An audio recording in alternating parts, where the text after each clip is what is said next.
প্রায় ৩ দশক পর বিএনপির বর্ধিত সভা আজ। অংশ নেবেন ৪,০০০-এর বেশি নেতা। শুরুতেই বক্তব্য রাখবেন তারেক রহমান। ডিএনসিসির সাবেক সচিব মাসুদ আলম সিদ্দিকের তেলেসমাতি। অনৈতিক সুবিধা নিয়ে ৬ মাসে ১৫০ কর্মচারীকে পদোন্নতি। রপ্তানি বাড়লেও কমছে চা উৎপাদন। নিলামে অবিক্রিত প্রায় ১০ লাখ কেজি পাতা গুণগত মানে গুরুত্ব দেওয়ার পরামর্শ। এবং চ্যাম্পিয়ন্স ট্রফিতে মান বাঁচানোর লড়াইয়ে আজ মুখোমুখি বাংলাদেশ পাকিস্তান। রাওয়ালপিন্ডিতে ম্যাচ শুরু বিকেল ৩টায়।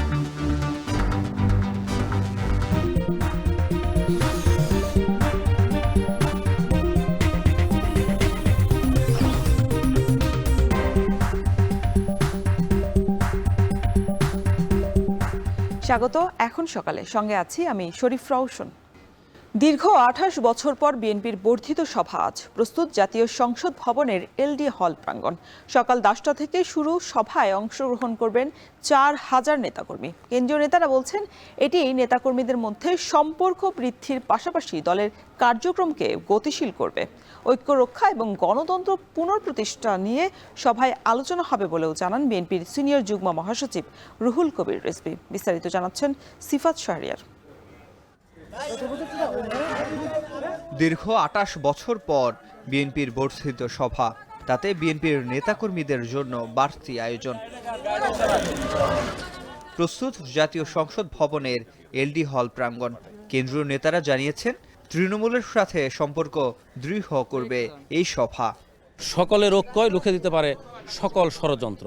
এই যে ষড়যন্ত্র যে মোকাবেলা করার জন্য আমরা আগামী দিন আমাদের এই মিলন মেলার মাধ্যমেই আমরা আগামী দিনে বাংলাদেশে একটি গণতান্ত্রিক সরকার প্রতিষ্ঠায় দৃঢ় প্রতিজ্ঞ হব দেশনায়ক তারেক রহমানের নেতৃত্বে। শুরুতেই আমাদের দলের ভারপ্রাপ্ত চেয়ারম্যান জনাব তারেক রহমান তার শুভেচ্ছা বক্তব্য রাখবেন এবং আমাদের দলের মহাসচিব তিনি বক্তব্য রাখবেন এবং সবার শেষেও তিনি যে আমাদের সমাপনী বক্তব্য সেখানেও আমাদের দলের ভারপ্রাপ্ত চেয়ারম্যান দলের নেতাকর্মীদের উদ্দেশ্যে এবং জাতির উদ্দেশ্যে কিছু মেসেজ দিবেন। সভায় দলের স্থায়ী কমিটির সদস্য, চেয়ারপারসনের উপদেষ্টা, কেন্দ্রীয় নির্বাহী কমিটির সদস্য এবং মহানগর ও জেলার সব থানা, উপজেলা, পৌর কমিটির সভাপতি, সাধারণ সম্পাদক অথবা আহ্বায়ক ও সদস্য সচিবরা অংশ নেবেন। সব মিলিয়ে ৪,০০০ নেতৃবৃন্দ থাকার কথা রয়েছে। উদ্বোধনী বক্তব্য রাখবেন দলের ভারপ্রাপ্ত চেয়ারম্যান তারেক রহমান।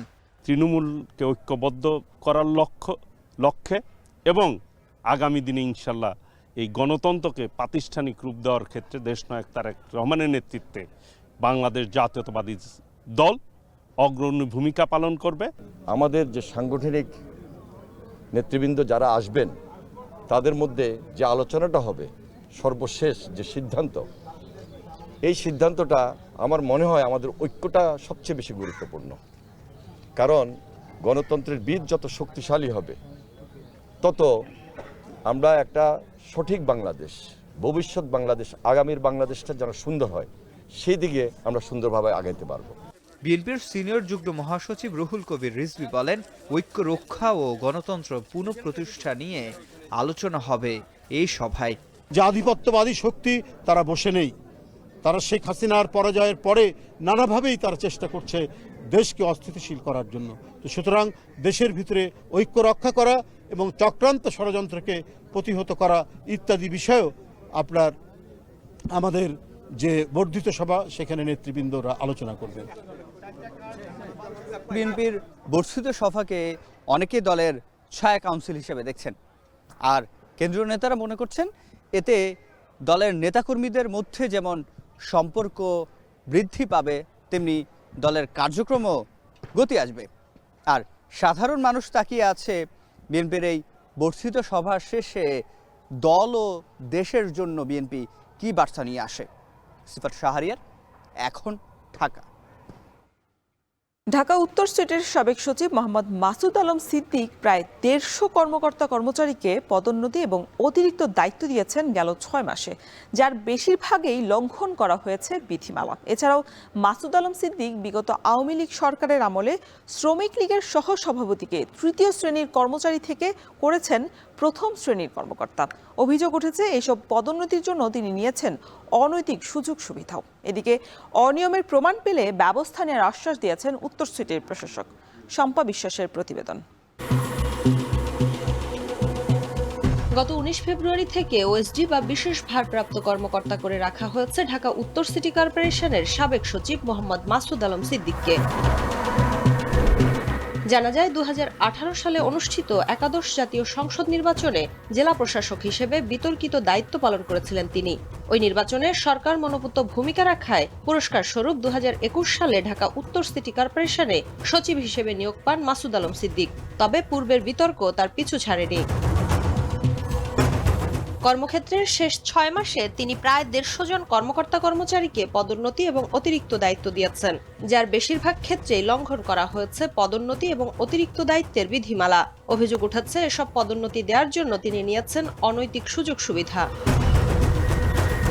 গত ডিসেম্বরে তিনি যেসব পদোন্নতি এবং অতিরিক্ত দায়িত্ব দিয়েছেন তার মধ্যে একজন ফারজানা আক্তার। উচ্চমান সহকারী কাম হিসাব রক্ষক ফারজানাকে ডিএনসিসির অঞ্চল ৯-এর উপকর কর্মকর্তার অতিরিক্ত দায়িত্ব দেওয়া হয়। এই পদোন্নতিপ্রাপ্তদের সিরিয়ালে ৪ নম্বরে থাকা মোতাহার হোসেন এবং ৯ নম্বরে থাকা লাকি আক্তারকে বাদ দিয়ে ১৩ নম্বরে থাকা এইচএসসি পাস ফারজানাকে দায়িত্ব দেওয়া হয়। এক্ষেত্রে শিক্ষাগত যোগ্যতা এবং জ্যেষ্ঠতা দুই লঙ্ঘন করা হয়েছে। যদিও পরপর ২ দিন ফারজানার সঙ্গে কথা বলতে গিয়েও তাকে ডিএনসিসির অঞ্চল ৯-এর অফিসে পাওয়া যায়নি। অবশেষে তৃতীয় দিন তাকে উত্তর সিটির নগর ভবনে পাওয়া গেলেও তিনি জানালেন সাংবাদিকদের সঙ্গে তার কথা বলতে মানা। সার্বিক ইনফরমেশনের জন্য অঞ্চলে গিয়েছিলাম, আপনাকে পাইনি। আমার সাথে কি আপনার অতিরিক্ত দায়িত্ব ওখানে, এই জন্য এই ব্যাপারে আমি কিছু বলতে পারবো না। সাংবাদিকদের সাথে আমাদের কথা বলা নিষেধ আছে। ফারজানার মতো অতিরিক্ত দায়িত্ব পাওয়া আরেক ব্যক্তি শেখ মোহাম্মদ আলী। শিক্ষাগত যোগ্যতা না থাকা সত্ত্বেও তাকে রেভিনিউ সুপারভাইজার থেকে করা হয়েছে উপকর কর্মকর্তা, যে অফিসে তার থাকার কথা পরপর ২ দিন গিয়েও তার খোঁজ পাওয়া যায়নি। তার মূল কাজ আঞ্চলিক অফিসে হলেও ২ দিন গিয়েই শোনা গেল তিনি আছেন নগর ভবনে। এখানেই শেষ নয়। সাবেক সচিব মাসুদ আলম সিদ্দিক বিগত আওয়ামী লীগ সরকারের আমলে শ্রমিক লীগের সহ সভাপতি আব্দুল খালেক মজুমদারকে তৃতীয় শ্রেণীর কর্মচারীর পদ থেকে প্রথম শ্রেণীর কর্মকর্তার অতিরিক্ত দায়িত্ব দিয়েছেন। আব্দুল খালেক মজুমদারকে তিনি অতিরিক্ত দায়িত্ব দিয়ে সহকারী সচিব এবং উপকর কর্মকর্তা করেছেন। এদিকে এমন অনিয়মের ব্যাপারে নগর পরিকল্পনাবিদরা বলছেন, নিয়ম ভেঙে পদোন্নতি এবং অদক্ষ লোককে পদে বসালে তার কুফল ভুগতে হবে সাধারণ জনগণ তথা সিটি কর্পোরেশনকে। চতুর্থ শ্রেণীর কর্মচারীর থেকে পদোন্নতি প্রাপ্ত হয়ে উপরের দিকে আসে, সেখানে কিছু সেবাদানের ঘাটতি থেকে যায়। কারণ প্রত্যেকেরই জানাশোনা এবং তার দক্ষতার একটা সীমাবদ্ধতা আছে। এটার কারণে প্রায় বাংলাদেশের প্রত্যেকটি প্রতিষ্ঠানে কিন্তু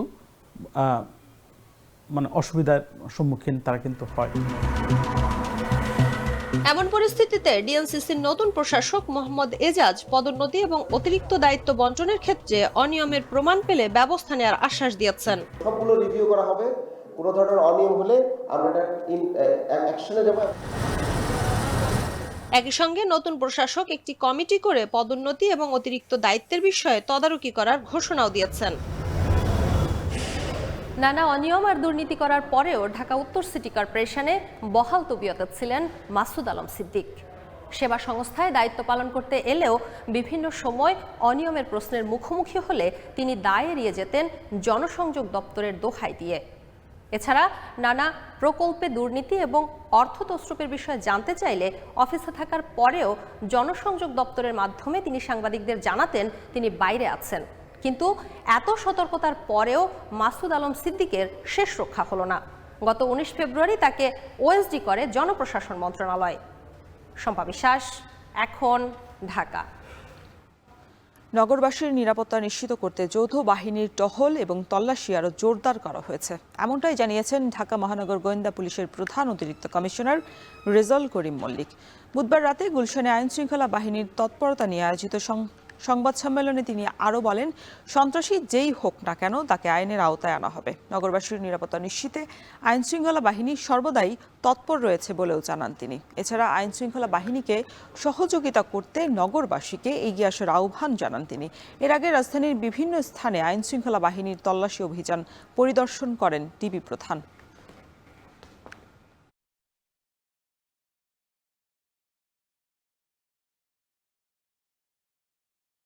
আপনাদের শান্তি শৃঙ্খলা রক্ষার্থে Dhaka metropolitan police, detective branch এবং আমাদের গর্বের, আমাদের অহংকার বাংলাদেশ সেনাবাহিনী, আমরা যৌথভাবে কাজ করে যাচ্ছি নগরবাসীর এবং সর্বমোট আমরা সারা বাংলাদেশের শান্তি শৃঙ্খলা রক্ষার জন্য যা যা করণীয় আমরা ইনশাল্লাহ করে যাব। নতুন ছাত্র সংগঠন গণতান্ত্রিক ছাত্র সংসদের আত্মপ্রকাশকালে হামলার প্রতিবাদে আজ সব বেসরকারি বিশ্ববিদ্যালয়ে বিক্ষোভ কর্মসূচি ঘোষণা করেছে শিক্ষার্থীরা। একই সাথে 28 ফেব্রুয়ারির মধ্যে এই হামলার বিচার না হলে আবারও সড়কে অবস্থানের হুঁশিয়ারি দেন তারা। এই হামলার প্রতিবাদে বুধবার রাতে বাংলা মোটরে বিক্ষোভ শেষে এসব কথা বলেন বেসরকারি বিশ্ববিদ্যালয়ের শিক্ষার্থীরা। এর আগে রাত 10টার দিকে বাংলা মোটরে অবস্থান নেন তারা। এ সময় সড়কের একপাশে যান চলাচল বন্ধ হয়ে যায়। এতে ফার্মগেট থেকে শাহবাগ পর্যন্ত দীর্ঘ যানজট তৈরি হয়। বিকেলে নতুন ছাত্র সংগঠনের কেন্দ্রীয় এবং ঢাকা বিশ্ববিদ্যালয় শাখা কমিটি ঘোষণাকে কেন্দ্র করে বেসরকারি বিশ্ববিদ্যালয়ের শিক্ষার্থীদের সাথে সংঘর্ষে জড়ায় ঢাকা বিশ্ববিদ্যালয়ের শিক্ষার্থীরা।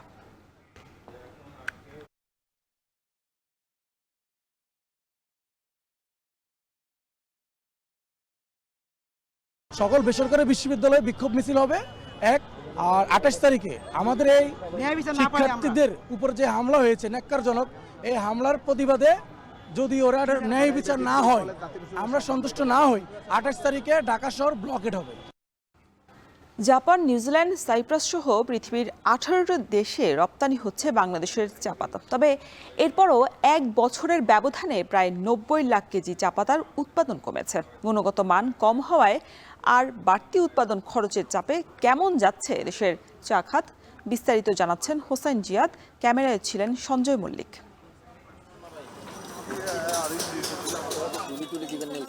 প্রতিদিন দেশে 11 কোটি চায়ের কাপে চুমুক দেয় মানুষ।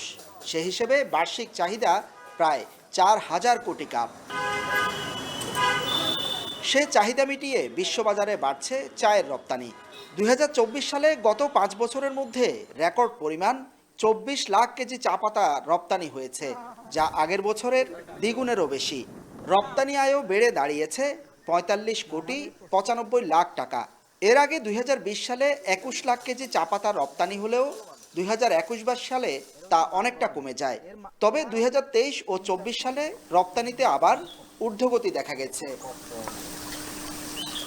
চা বোর্ডের তথ্য বলছে, বর্তমানে পৃথিবীর 18টি দেশে চা পাতা রপ্তানি করছে বাংলাদেশ। পাকিস্তান, ভারত ও দুবাইয়ের পাশাপাশি চা পাতা যাচ্ছে নিউজিল্যান্ড, জাপান, মরিশাস, ফ্রান্স ও সাইপ্রাসেও। যারা স্টেক হোল্ডার যারা আছে, বিজনেস যারা করছে, তারাও চেষ্টা করছে। আমরা তাদেরকেও রিকোয়েস্ট করছি যে নতুন নতুন দেশগুলোতে তারা যেন রপ্তানির চেষ্টা করে।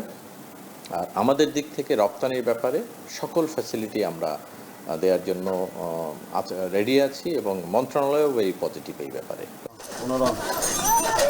গবেষণা সংস্থা এনএমসির প্রতিবেদন অনুসারে 2024 সালে বৈশ্বিক চা পাতার রপ্তানি বাজার প্রায় $8 বিলিয়ন, যেখানে রপ্তানিকারক দেশ হিসাবে বাংলাদেশের অবস্থান 50-এর উপরে। চা খাত সংশ্লিষ্টরা বলছেন, পাশের আসাম কিংবা দার্জিলিংয়ে একর প্রতি যে পরিমাণ চা পাতা উৎপাদন হয়, বাংলাদেশে হয় তার প্রায় অর্ধেক। আর সে কারণেই উৎপাদন খরচকে প্রধান বাধা হিসাবে দেখছেন চা খাত সংশ্লিষ্টরা। আর একই সাথে বিশ্ববাজারে যে গুণগত মানের চা পাতার প্রয়োজন হয়, সে মানের চা পাতা উৎপাদন করতে পারছে না বাংলাদেশ। সেটিও একটি বড় চ্যালেঞ্জ। রপ্তানি বাড়লেও উৎপাদন কমেছে 24-এ। 2023 সালে যেখানে উৎপাদন হয়েছে 10 কোটি 20 লাখ কেজি চা পাতা, এবার তা কমে হয়েছে 9 কোটি 30 লাখ কেজি। তবে বাগান মালিকরা বলছেন, উৎপাদন বাড়ানোর চেয়ে এখন বিশ্বমানের গুণগত চা পাতা উৎপাদন করাই গুরুত্বপূর্ণ। আমার প্রোডাকশন কোয়ালিটিটা কত খারাপ হচ্ছে। বাংলাদেশের অপশনে 300 টাকা দিয়ে চা কেনার বিডার আপনি পাচ্ছেন, ওয়ারেস 160 টাকা, যেটা লোয়ার লিমিট। ব্রোকাররা উত্তরবঙ্গের চার জন্য বায়ার খুঁজে পাচ্ছে না। এনিবিট। ভালো মানের চা হচ্ছে না, এটাও ঠিক। এটা না হয় কারণ হচ্ছে কি, যে ওখানে প্লাকিং যে ডাউন, মানে ওইটা তো মেনটেন করতে পারতেছে না। মানে জাতিগত ওখানে প্রোডাকশন হিউজ মানে উৎপাদন করতেছে, মানে হিউজ পরিমাণে তারা চায়ের বাগান করছে, ফ্যাক্টরিও করছে। বাট কোয়ালিটি ধরে রাখার জন্য যে পরিমাণ, যে নীতিগতভাবে যেভাবে দরকার, মানে যে কোয়ালিটি চা উৎপাদন চয়ন করা দরকার, ফিল্ড থেকে আনা দরকার, ওটা আনতে পারতেছে না। 2024 সালে বাংলাদেশে উৎপাদিত চা পাতার বাজার মূল্য প্রায় 2,800 কোটি টাকা। তবে গুণগত মান না থাকায় নিলামে এবছর প্রায় 10 লাখ কেজি চা পাতা থেকে গেছে অবিকৃত। হুসাইন জিয়াদ, এখন চট্টগ্রাম। মাটি এবং আর্থিক সংকটে সুনামগঞ্জের হাওরে ফসল রক্ষা বাঁধের নির্মাণ কাজে দেখা দিয়েছে ধীরগতি। তাই নির্ধারিত সময়ের আগেই শেষ হচ্ছে না কাজ। সেই সাথে নির্মাণ সামগ্রীর মান নিয়েও রয়েছে নানা প্রশ্ন। হাওর এলাকার বাসিন্দারা সংশ্লিষ্টদের গাফিলতিকে দায়ী করলেও কর্তৃপক্ষ বলছে সময়ের আগেই বাঁধের কাজ সম্পন্ন করা হবে। গুলজার আহমেদের প্রতিবেদন, ক্যামেরায় ছিলেন সেলিম মিয়া। সুনামগঞ্জের বিশম্ভরপুর উপজেলার রাধানগর গ্রামের কৃষক আব্দুল সুবহান কাজ শেষে বাড়ি ফেরার পথেই আলাপ তার সাথে। জানালেন নির্দিষ্ট সময়ে হাওরের বাঁধ নির্মাণ শেষ হবে এমন আশা দুরূহ। এই বাঁধ তখন দিছে না, এখানটা তো দিলাইছে, এখানটা তো দিছে না, কিন্তু তো মারাত্মক ভয় থাকবো, ডর থাকবো যদি অন্য হঠাৎ পানি আয়, যদি শুধু বাঁধ থাকতো না। যে বাসাত করতেছেন মেঘাইব, মেঘাইলে মনে যে সরকার মাটি ডাইলে আয়া পড়ে যাইব। বাদে দিছে 2 ফুট নিচা করে দিছে, 2 ফুট উঁচা আছে আগে বাদ, ওখানের বাদ 2 ফুট নিচা। যে অবস্থায় কাজ শুরু হয়েছে, কাম তো কমপ্লিট হয় নাই, কমপ্লিট আরো আগে হওয়ার দরকার ছিল। নির্ধারিত সময়সীমায় কাজ শেষ হয়েছে 60%-এরও বেশি। তার মধ্যে নির্মাণে রয়েছে ত্রুটির অভিযোগ। কাজের গুণগত মান অনেক নিম্নে এবং এবছর কৃষক হাওরের ফসল গড়ে তুলতে পারবে কিনা তা কৃষকদের মনে সংশয় আছে। এদিকে পানি উন্নয়ন বোর্ড ও জেলা প্রশাসন বলছে অর্থ সংকটে কাজের গতি কিছুটা কম। জলবদ্ধতা প্লাস এই মাটি সংকটের কারণে অনেক উপজেলা নির্দিষ্ট সময়ের ভিতরে কাজ শুরু করতে পারে না। তারা দেখা গেছে যে ফেব্রুয়ারি 10 তারিখ বা 15 তারিখ পরে কাজ শুরু করতে হয়েছে। দ্বিতীয় কিস্তির টাকাটা যারা বাদ পাইছে, যে পিআইসিগুলো পাইছে, তাদেরকে সময় মতো হস্তান্তর করতে পারি নাই এবং টাকাটা চলে এসেছে। আমরা খুব দ্রুতই তাদের অনুকূলে হস্তান্তর করবো এবং সম্মানিত সচিব পানি সম্পদ মন্ত্রণালয়ের সাথে কথা হয়েছে, ওনারা বলছে তৃতীয় কিস্তি টাকা ছাড় করানোর উদ্যোগ ওনারা এখনই গ্রহণ করেছে। সুনামগঞ্জে এবার 12টি উপজেলায় 53টি হাওরে 686 প্রকল্পে 593 কিলোমিটার বাঁধের কাজ হচ্ছে, যার নির্মাণ ব্যয় 127 কোটি টাকা। গুলজার আহমেদ, এখন সুনামগঞ্জ। প্রতিষ্ঠার 3.5 বছর পার হলেও চুয়াডাঙ্গায় প্রায় 42 কোটি টাকায় নির্মিত বিসিক শিল্প নগরীর অধিকাংশ প্লটই বরাদ্দ হয়নি। আর যেগুলো বরাদ্দ হয়েছে সেই প্লটগুলো খালি পড়ে আছে। উদ্যোক্তারা বলছেন ভূমি উন্নয়ন, পানি সরবরাহ সহ বিভিন্ন সুযোগ সুবিধার অভাবেই প্লটগুলোতে শিল্প কারখানা গড়ে উঠছে না। অন্যদিকে কর্মকর্তারা বলছেন সুযোগ সুবিধা নিশ্চিত করে ব্যবসায়ীদের বিনিয়োগে আগ্রহী করতে কাজ করছে বিসিক। চুয়াডাঙ্গা থেকে আরও জানাচ্ছেন অনিক চক্রবর্তী।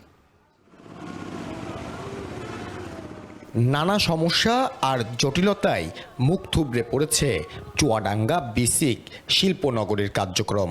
দীর্ঘদিন পরিষ্কার পরিচ্ছন্ন না করায় প্লটের জায়গাগুলো জঙ্গলে রূপ নিয়েছে অনেক বছর আগেই। শিল্প নগরীটিতে বিভিন্ন ফ্যাক্টরি গড়ে ওঠার কথা থাকলেও এখন ধুধু মাঠে চড়ানো হচ্ছে পশু। দীর্ঘদিন পড়ে থাকা ও ব্যবহার না হয় কোটি কোটি টাকা সম্পদ নষ্ট হতে শুরু হয়েছে।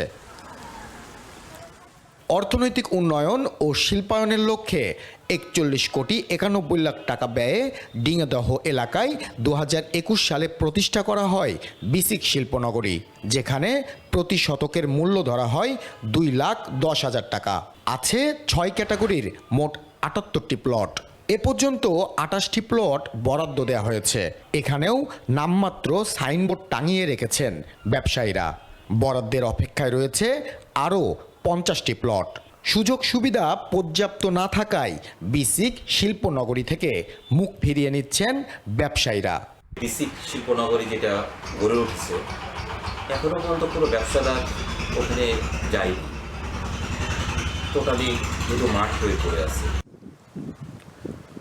ব্যবসায়ীরা বলছেন বিদ্যুৎ, গ্যাস, পানি সহ প্রয়োজনীয় সুযোগ না থাকায় ব্যবসায়ী ও উদ্যোক্তারা বিসিকে বিনিয়োগে অনীহা দেখাচ্ছেন। এছাড়া জেলার বাইরের উদ্যোক্তা ও ব্যবসায়ীদের কাছে বিসিকের প্লট বরাদ্দ দেওয়ায় তৈরি হয়েছে সংকট।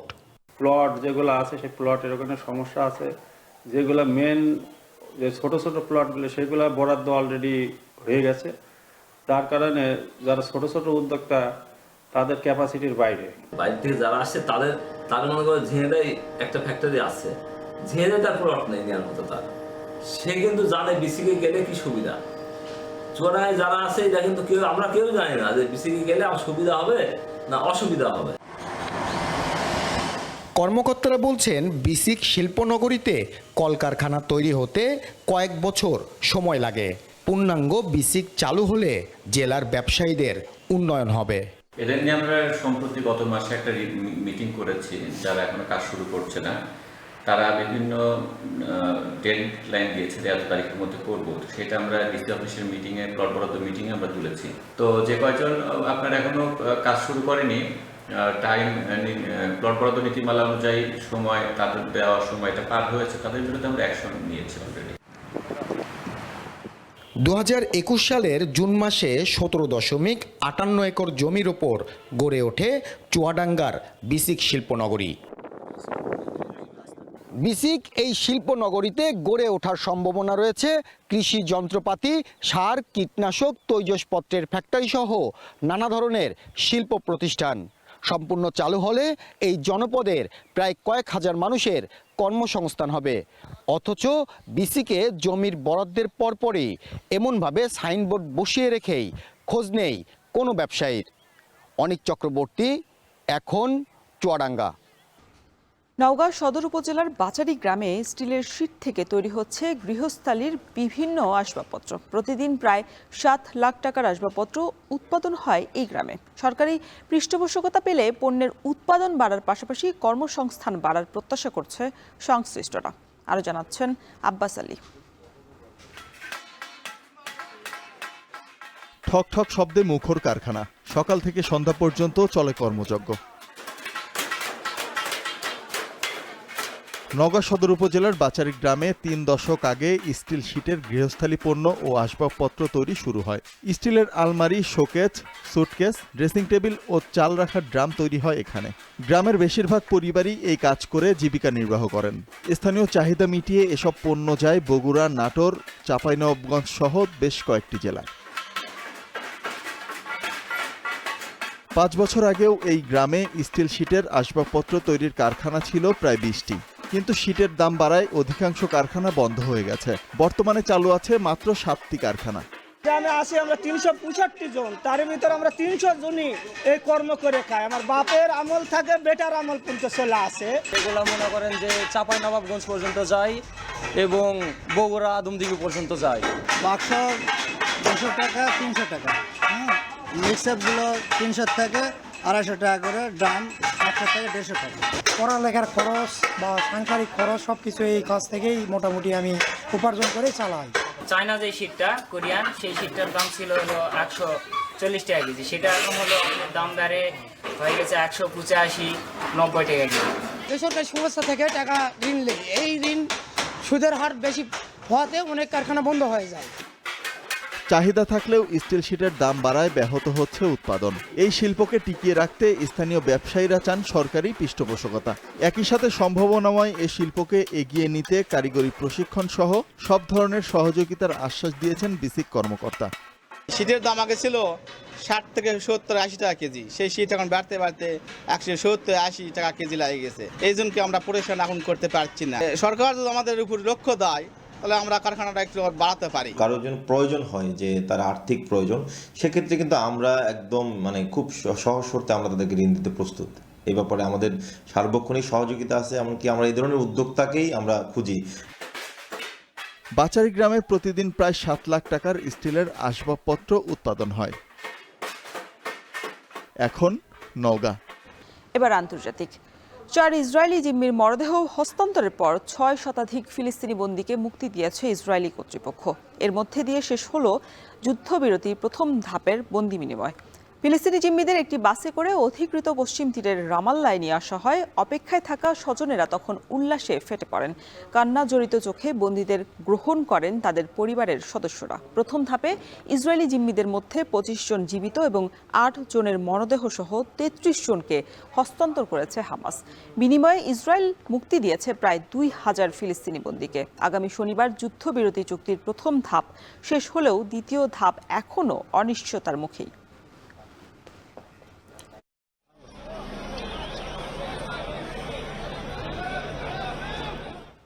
রমজান মাস ঘনিয়ে আসতেই সেহরি এবং ইফতারের জন্য খাদ্য ও নিত্যপণ্য কেনায় ব্যস্ত বিশ্বের মুসলিম সম্প্রদায়।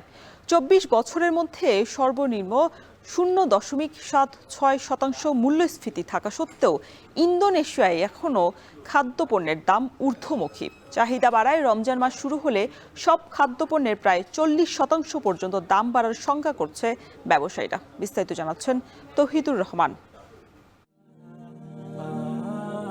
বিশ্ব মুসলিম উম্মার দুয়ারে করা নাড়ছে পবিত্র মাহে রমজান। এক মাস সিয়াম সাধনার মধ্য দিয়ে আল্লাহর নৈকট্য লাভের আশায় ইবাদত বন্দিগির জন্য দেশে দেশে চলছে শেষ সময়ের প্রস্তুতি। এছাড়া নিত্যপণ্যের বাজারগুলোতেও ভিড় বাড়ছে। সেহরি ও ইফতারের খাবার তালিকায় কি রাখা হবে সাধ্যমতো সেসব পণ্য কেনাকাটাও শুরু করেছেন বিশ্বের ইসলাম ধর্মাবলম্বীরা। এমন আভাসই দিচ্ছে বিশ্বের সবচেয়ে বড় মুসলিম দেশ ইন্দোনেশিয়ার এই বাজারের দৃশ্যটি। তবে দেশটিতে 24 বছরের মধ্যে সর্বনিম্ন 0.76% মূল্যস্ফীতি থাকা সত্ত্বেও রমজান মাস আসার আগেই খাদ্যপণ্যের দাম বাড়ার অভিযোগ উঠেছে। Ya beli tetap tapi dikurangin jadinya. Pengen masak biasa beli setengah jadi beli seperempat.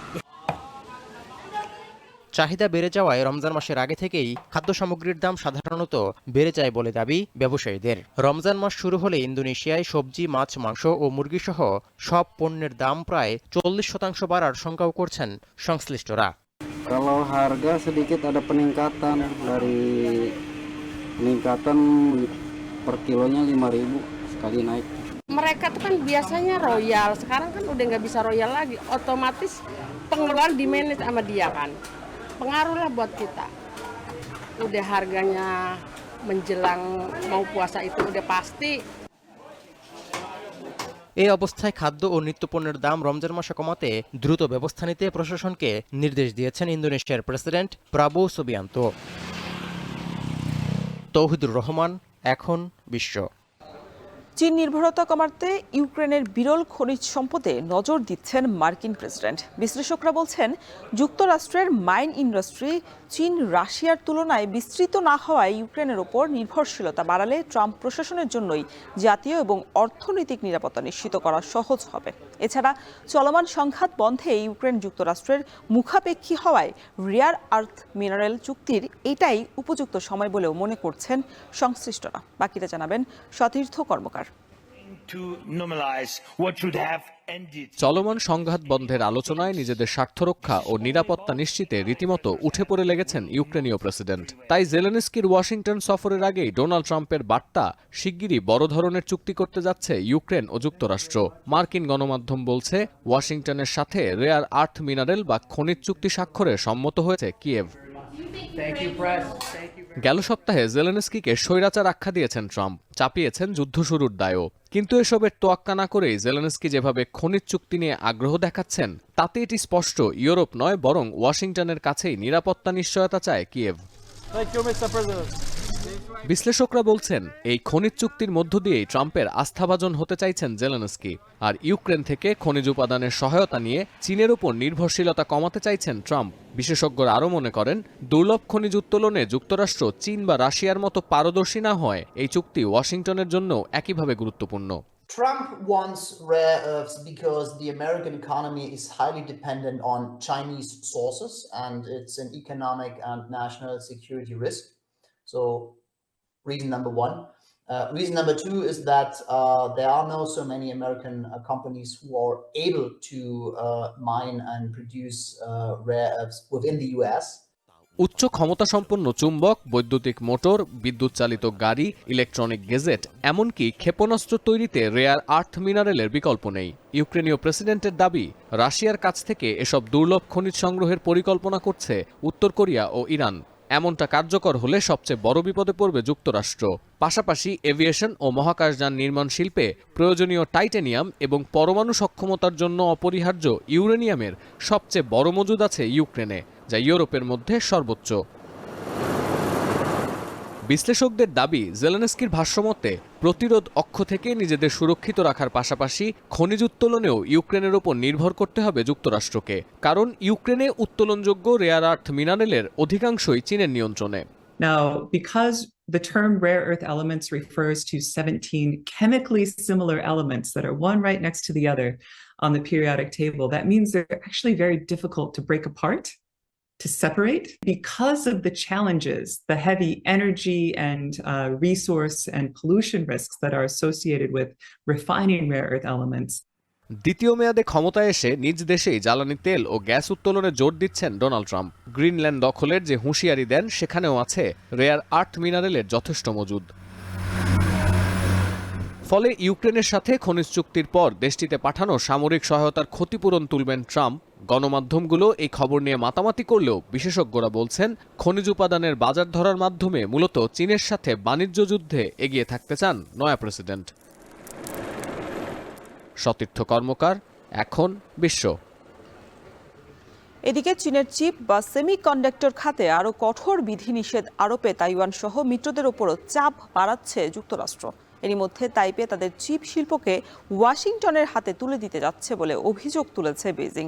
সর্বোপরি সেমিকন্ডাক্টর খাতে চীনের অগ্রযাত্রা রুখে দেওয়ার যাবতীয় পদক্ষেপে খোদ যুক্তরাষ্ট্রই ক্ষতিগ্রস্ত হবে বলে সতর্ক করেছে Beijing.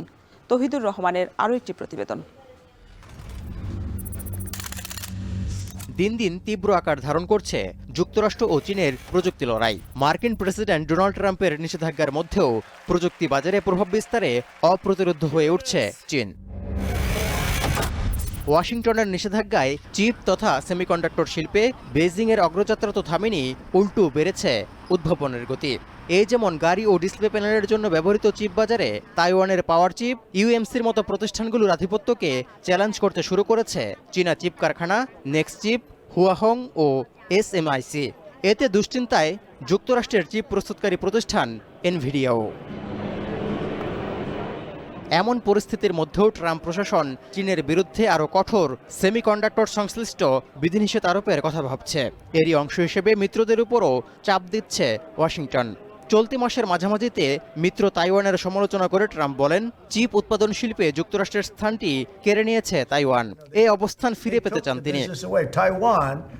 Took our chip business away. We had Intel, we had these great companies that did so well, and যুক্তরাষ্ট্রের এ ধরনের পদক্ষেপ বিশ্বব্যাপী সেমিকন্ডাক্টর শিল্পের উন্নয়নে বাধাগ্রস্ত করবে এবং শেষ পর্যন্ত খোদ যুক্তরাষ্ট্রই ক্ষতিগ্রস্ত হবে বলে কড়া সতর্কবার্তা দিল চীন। 不断加码对华芯片的出口管制，胁迫别国打压中国的半导体产业，这种行径阻碍了全球半导体产业的发展，最终将反噬自身，损人害己。এরই মধ্যে চাপ থাকায় তাইওয়ান তার সেমিকন্ডাক্টর বা চিপ শিল্প যুক্তরাষ্ট্রের কাছে উপহার হিসেবে তুলে দিতে যাচ্ছে বলে অভিযোগ তুলেছে চীন। রাজনৈতিক সমর্থন পাওয়ার জন্য তাইওয়ান এই শিল্পকে ব্যবহার করতে চাচ্ছে বলেও দাবি বেইজিংয়ের। বর্তমানে যুক্তরাষ্ট্রের চিপ নির্মাতা প্রতিষ্ঠান ইন্টেলের সঙ্গে অংশীদারিত্ব নিয়ে বিশ্বের সবচেয়ে বড় চিপ প্রস্তুতকারী কোম্পানি তাইওয়ানের টিএসএমসি আলোচনাও শুরু করেছে বলে জানা গেছে। যদিও টিএসএমসি ও ইন্টেল এ বিষয়ে কোনো মন্তব্য করেনি। তৌহিদুর রহমান, এখন বিশ্ব। আসন্ন ডিপিএলে বিগ বাজেটে বড় দল গড়েছে মোহামেডান। জাতীয় দলের এক ঝাঁক তারকা ক্রিকেটারকে দলে ভিড়িয়েছে ঐতিহ্যবাহী এই দলটি। দীর্ঘদিন পর তাই আবাহনী মোহামেডানের লড়াইয়ে দেখা যেতে পারে পুরনো সেই রোমাঞ্চ। আরও জানাচ্ছেন আরিফুল ইসলাম শাহাব। লম্বা সময় পর দাপুটে চেহারায় ফিরেছে মোহামেডান। খেলা মাঠে না গড়ালেও স্কোয়াডে থাকা ক্রিকেটারদের নাম দেখলেই সেটা স্পষ্ট হবে। তামিম ইকবাল, মুশফিক, মাহমুদুল্লাহ, সাইফুদ্দিন থেকে শুরু করে বড় নামের সিংহভাগে আছেন সে তালিকায়।